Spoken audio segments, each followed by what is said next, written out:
Apat na hinihinalang sangkot sa iligal na droga ang naaresto sa isang matagumpay na bypass operation ng Iloilo City Police Office kung saan nakumpiska ang mahigit 700,000 pisong halaga ng hinihinalang shabu.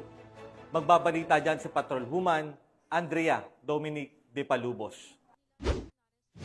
Matagumpay na naisagawa ng Iloilo City Police Office City Drug Enforcement Unit kasama ang Iloilo City Police Station 6 ang isang bypass operation na nagresulta sa pagkakaaresto ng isang high-value individual at 3 street-level individuals sa Barangay Calaparan, Arevalo, Iloilo City nito lamang ika-29 ng Hulyo taong kasalukuyan. Kinilala ni Police Captain Roque Jimeno III, Officer in Charge, ang mga sospek na sina alias Cyril, 36 na taong gulang, residente ng nasabing lugar at naitalagang high-value individual, alias Valerie, 41 taong gulang, alias Rondolph, 27 taong gulang, at alias Jomar, 55 taong gulang na mga residente ng nasabing lugar at naitalagang mga street-level individuals. Sa isinagawang operasyon, nasamsam ng mga kapulisan ang 15 sachet ng hinihinalang shabu kasama ang bypass item na may tinatayang bigat na 110